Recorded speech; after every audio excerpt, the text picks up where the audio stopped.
Hello, আসসালামু আলাইকুম। সুপ্রিয় চতুর্থ শ্রেণীর শিক্ষার্থী বন্ধুরা, সকলকে স্বাগত জানিয়ে শুরু করছি আমার আজকের ভিডিওটি। আশা করছি সবাই অনেক ভালো আছো। আজকে তোমাদের সাথে শেয়ার করছি তোমাদের আসন্ন প্রথম প্রান্তিক মূল্যায়ন পরীক্ষা 2026-এর চতুর্থ শ্রেণীর ইসলাম শিক্ষা বিষয়ের একটি নমুনা প্রশ্ন। তো পরীক্ষার সময় থাকবে 2 ঘন্টা 30 মিনিট এবং পূর্ণ মার্কস থাকবে 70। তো শিক্ষার্থী বন্ধুরা, ভিডিওটি না টেনে ধৈর্য সহকারে সম্পূর্ণ ভিডিওটি দেখতে থাকো, কারণ আমার প্রশ্নে তোমরা জানতে পারবে ইসলাম শিক্ষা প্রশ্নটি কেমন হবে, প্রশ্নের প্যাটার্ন কেমন হবে এবং সিলেবাস অন্তর্ভুক্ত অধ্যায়গুলো থেকে কি কি ধরনের প্রশ্ন আসতে পারে এবং ছোট প্রশ্ন বড় প্রশ্ন সবগুলোরই সমাধান থাকছে এই ভিডিওতে। তো শুরু করছি আমার সমাধান। তো এক দাগে আছে, দেখো, সঠিক উত্তরটি উত্তরপত্রে লিখো। এরকম প্রশ্ন থাকবে 10টি, 10 একে 10 নাম্বার। তো একে আছে মহান আল্লাহর সিফাতি বা গুণবাচক নাম কয়টি? ক 99টি। 2 কি বলে আমরা সালাত শুরু করব? গ আল্লাহু আকবার। 3 আকাদা শব্দের অর্থ হলো দৃঢ়ভাবে বাঁধা। 4 আল আসমাউল হোসনা অর্থ ঘ সুন্দরতম নামসমূহ। 5 মহান আল্লাহর কয়টি সুন্দরতম নাম রয়েছে? ক 99টি। 6 বাসিরুন অর্থ কী? অর্থ হলো ক সর্বদ্রষ্টা। 7 ঈমান শব্দের অর্থ কী? বিশ্বাস। 8 ঈমানদার হওয়ার জন্য কয়টি মৌলিক বিষয়ের প্রতি বিশ্বাস স্থাপন করা অপরিহার্য? এটা হলো 7টি। 9 আরবিতে কোন কোন হরফ টেনে পড়তে হয়?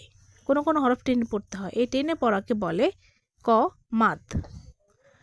10 সূরা আল কাউসার কোথায় অবতীর্ণ হয়? গ মক্কা। 2 সঠিক শব্দ দিয়ে শূন্যস্থান পূরণ করে উত্তরপত্র লিখো। এরকম প্রশ্ন থাকবে 5টি, 5 একে 5 নাম্বার। ক ইমানে, এটা হবে মুফাসসাল, হলো ইমানের বিষয়বস্তুগুলোর বিস্তারিত বিবরণ। খ সালাতে পবিত্র কোরআন তিলাওয়াত করা ওয়াজিব। গ আল্লাহর নামটি মহান আল্লাহর ব্যক্তিগত নাম। ঘ সালাতের ফরজ মোট 13টি। ও সূরা আল কুরাইশ পবিত্র কোরআনের 106তম সূরা। 3 শুদ্ধ অশুদ্ধ নির্ণয় করে উত্তরপত্রে লিখো। 5টি, 5 একে 5 নাম্বার। ক মহান আল্লাহর গুণ দ্বারা উদ্বুদ্ধ হয়ে আমরা ভালো কাজ করতে পারি, এটা শুদ্ধ। খ ইমানে মুফাসসাল হলো ইমানের বিষয়গুলোর সংক্ষিপ্ত বিবরণ, এটা অশুদ্ধ। গ কোন হরফের নিচে খারাজের থাকলে 3 আলিফ পরিমাণ টেনে পড়তে হয়, এটাও অশুদ্ধ। ঘ ইসলামে প্রধানত ইবাদতগুলো হলো 4টি, অশুদ্ধ। ও তানবিনের উচ্চারণ নুনযুক্ত হয়, এটা শুদ্ধ। 4 আছে বাম পাশের বাক্যাংশের সাথে ডান পাশের বাক্যাংশে মিল করে উত্তরপত্র লিখো। এরকম থাকবে 5টি, 5 একে 5 নাম্বার। তারপরে দেখো বাম পাশ, এ হলো ডান পাশ। তো বাম পাশে কয় আছে মহান আল্লাহ সহনশীলতা পছন্দ করেন, এটা হবে ডান পাশের, তাই আমরা সহনশীল হব।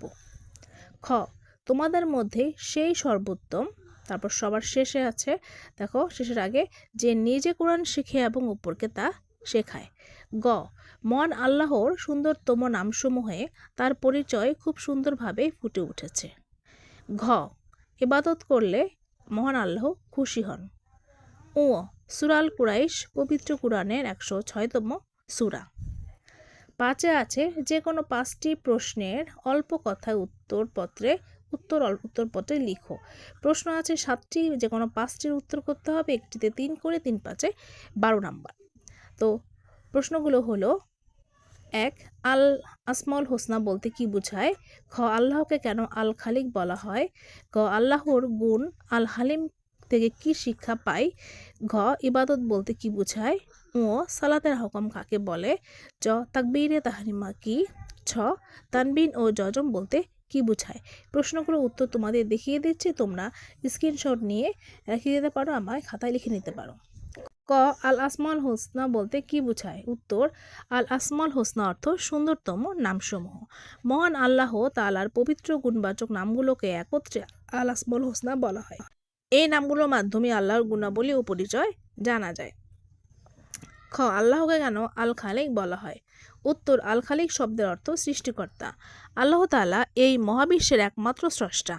তিনি শূন্য থেকে সবকিছু সৃষ্টি করেছেন, তাই তাকে আল খালিক বলা হয়। গ আল্লাহর গুণ আল হালিম থেকে আমরা কি শিক্ষা পাই? উত্তর, আল হালিম শব্দের অর্থ পরম সহিষ্ণু বা ধৈর্যশীল। আল্লাহর এই গুণ থেকে আমরা অন্যের অপরাধ ক্ষমা করতে, প্রতিশোধ না নিয়ে ধৈর্য ধারণ করতে এবং ক্রোধ দমন করতে শিক্ষা পাই। ঘ ইবাদত বলতে কি বোঝায়? উত্তর, ইবাদত হলো আনুগত্য করা, দাসত্ব করা বা বশ্যতা স্বীকার করা। মহান আল্লাহর যাবতীয় আদেশ নিষেধ মেনে চলে তার সন্তুষ্টি অর্জনের লক্ষ্যে যা কিছু করা হয় তার সবই ইবাদত। ও সালাতের আহকাম কাকে বলে? উত্তর, না সালাত বা নামাজ শুরু করার আগে যে কাজগুলো ফরজ বা অবশ্য পালনীয় সেগুলোকে সালাতের আহকাম বলা হয়। যেমন শরীর, কাপড় ও নামাজের জায়গা পাক হওয়া, সতর ঢাকা ইত্যাদি। ছ তানবিন ও যজম বলতে কি বোঝায়? উত্তর, তানবিন হলো দুই জবর দুই জের দুই পেশ একসাথে তানবিন বলা হয়, যা হরফের শেষে নুনের উচ্চারণ তৈরি করে। আর যজম হলো হরফের উপর অবস্থিত ছোট চিহ্ন, যা আগের হরফের সাথে পরের হরফকে মিলিয়ে পড়ার নির্দেশ দেয়। 6 নঙে থাকবে নিচের যে কোনো 5টি প্রশ্নের উত্তরপত্রে লিখো। এগুলো হচ্ছে বড় প্রশ্ন, একটিতে 6 করে 5 6 30 নম্বর। তো ক নম্বর প্রশ্ন হচ্ছে আল্লাহর গুণবাচক নাম আর রাজ্জাকের অর্থ কি? রিজিকদাতা হিসেবে আল্লাহর অবদান আলোচনা করো। তো শিক্ষার্থী বন্ধুরা, এগুলো স্ক্রিনশট নিয়ে তোমরা রাখতে পারবে। আমি উত্তরগুলো দেখিয়ে দিব, তোমরা এগুলো সুন্দর করে স্ক্রিনশট নিয়ে খাতায় লিখে নিতে পারো। চল আমরা এই উত্তরগুলো দেখি। ক নম্বর প্রশ্ন ছিল আল্লাহর গুণবাচক নাম আর রাজ্জাকের অর্থ ও অবদান। আর রাজ্জাক শব্দের অর্থ, আর রাজ্জাক শব্দের অর্থ হলো পরম রিজিকদাতা, রিজিক দানকারী।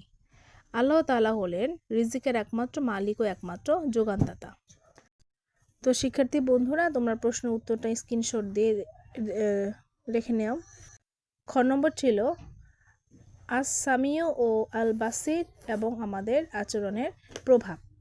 আস-সামিউ অর্থ হচ্ছে পরম শ্রোতা, সর্বশ্রোতা। আল্লাহ মানুষের সব কথা, তা উচ্চ স্বরে হোক, ফিসফিসানি হোক বা মনের গহীনে লুকানো কথা, সবই শুনতে পান। আল বাসির অর্থ হচ্ছে পরম দর্শক, সর্বস্রষ্টা। আল্লাহ মানুষের সব কাজ, তা দিনের আলোতে হোক বা রাতের অন্ধকারে, প্রকাশ্যে হোক বা গোপন, সবকিছু জানেন। তো দেখো আচরণের পরিবর্তন আছে, তোমরা এগুলো স্ক্রিনশট নিয়ে রেখে নিতে পারো। আমি আসলে এইভাবে আর পড়ে দিলাম না, তোমরা এগুলো সুন্দর করে স্ক্রিনশট নিয়ে রাখো। গ নম্বরে আছে কোরআন ও হাদিসে বর্ণিত 6টি বিশেষ ইবাদত। এটা তোমরা স্ক্রিনশট নিয়ে রেখে দিতে পারো। তো এই প্রশ্নগুলো উত্তর তোমরা স্ক্রিনশট দিয়ে দেখে নাও। গ নম্বর প্রশ্ন উত্তর আছে, তারপর এখানে 6 নম্বর পর্যন্ত দেওয়া আছে।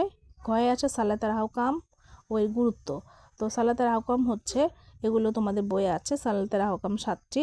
তারপর আহকাম পালনের কী কী গুরুত্ব আছে পয়েন্ট আকারে সাজানো আছে, উত্তরগুলো তোমরা লিখে নাও। এভাবে পয়েন্ট আকারে লিখলে পরীক্ষায় বেশ ভালো নাম্বার পাওয়া যায়। এটা হচ্ছে ঘ নম্বর প্রশ্নের উত্তর। ও সালাতের সিজদা কারণ, সিজদা করার নিয়ম ও গুরুত্ব। তো সিজদা করার নিয়মগুলো পয়েন্ট আকারে আছে, এখানে 7টি পয়েন্ট দেওয়া আছে এবং সিজদা পালনের গুরুত্ব দেওয়া আছে। এগুলো স্ক্রিনশট নিয়ে রেখে তোমরা খাতায় সুন্দর করে পয়েন্ট আপ করে বিভিন্ন কালার পেন দিয়ে পয়েন্টগুলো উল্লেখ করতে পারো। 6 আছে মাদ কাকে বলে, মাদের হরফ ও উচ্চারণ। তো মাদ কাকে বলে দেওয়া আছে, মাদের হরফ 3টি, আবার উচ্চারণ দেওয়া আছে এবং উদাহরণ সহ লেখা আছে এখানে। তো তোমরা এগুলো দিলে খুব ভালোভাবে সুন্দর করে নাম্বার পাবে। তো দেখিয়ে দিলাম প্রশ্নের উত্তরগুলো সবগুলো। তো শিক্ষার্থী বন্ধুরা, ভালো লাগলে চ্যানেলটিকে অবশ্যই সাবস্ক্রাইব করে রেখো। এই ছিল তোমাদের 4র্থ শ্রেণীর ইসলাম ও নৈতিক শিক্ষা বা ইসলাম শিক্ষা বিষয়ের একটি নমুনা প্রশ্ন। তোমাদের অন্যান্য সকল বিষয়ের প্রশ্ন আমার চ্যানেলে দেওয়া আছে এবং অন্যান্য শ্রেণী প্রথম থেকে পঞ্চম শ্রেণী পর্যন্ত দেওয়া আছে। সবাই ভালো থেকো। আল্লাহ হাফেজ।